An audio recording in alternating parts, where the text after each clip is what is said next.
Do you know what to do when you get totally freaked out? Hi, this is Larry K with ShadowAnyone.com and the creator of the Investigator's Ultimate Guide series, which is premium private investigator training from someone who's been there and done that, and I have been freaked out at times. And this can come from a variety of sources. Depending on your personality and what you do, different things will freak you out. For some people, being threatened by someone, physically threatened, that is a freak out moment for them. For other people, it's getting burned on surveillance and been there, done that. That's a gut-wrenching thing.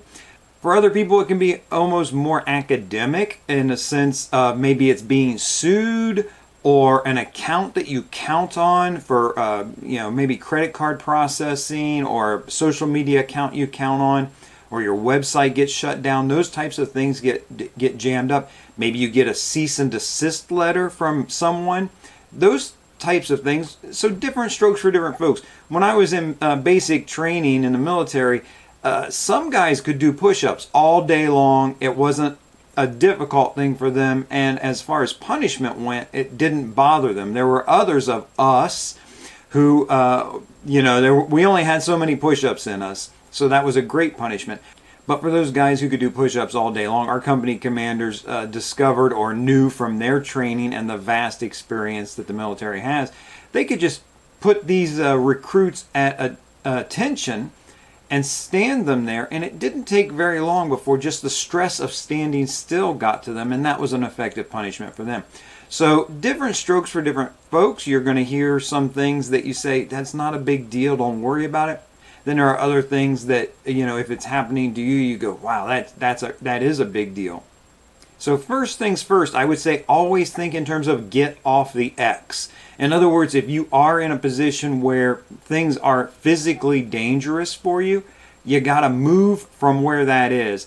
And in first aid, this is a common training thing. If you've got somebody, what do you address first? Airway, breathing, circulation, those types of things. We go down our list of what's going on here. But the fact of the matter remains, if the victim is in immediate danger, lying in the middle of a busy road, then perhaps moving them is the first and most important thing. Get them off the X, get them out of the danger. So if you are in a situation where you're feeling freaked out because there's immediate danger, then move off the X, get to safety for starters. Now, a lot of times that's not the problem. A lot of times it's more of you get an email that an important account that you have has been shut down or you're locked out. Maybe something has happened where you get that cease and desist letter from an attorney and you start to freak out about what's going to happen with that. Physically, you're not in any danger. Take a few breaths. Realize that you've got some time to sort this out. You didn't know about this 20 minutes ago, and you were perfectly calm and the world was not ending. You know about it now. The world is not ending. This will pass. You'll be okay.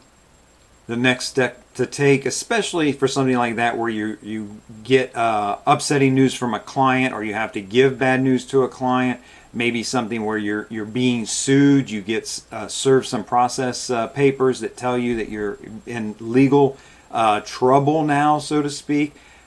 First of all, that kind of stuff comes and goes in everybody's life.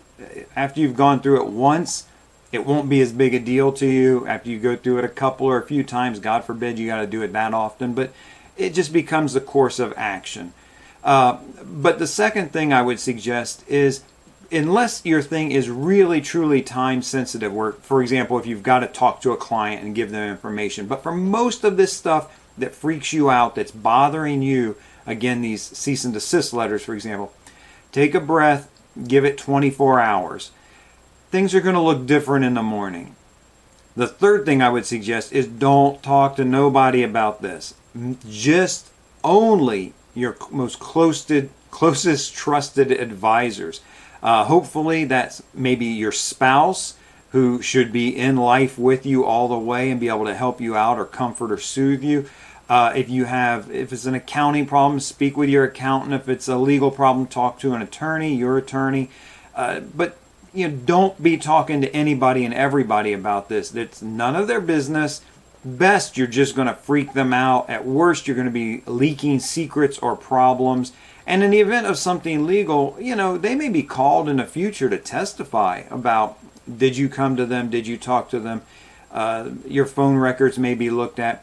Now, I'm talking about the most extraordinary circumstances here. So I don't want to spiral your freak out. Just take a breath, but don't talk to people about this except for your most trusted advisors. The fourth thing I would say is wait another 24 hours. Take a breath, see what it's going to look like that next morning. These things tend to be less scary and less freaky when you give them a little time. We kind of, as human beings, settle back into a norm. You will survive this.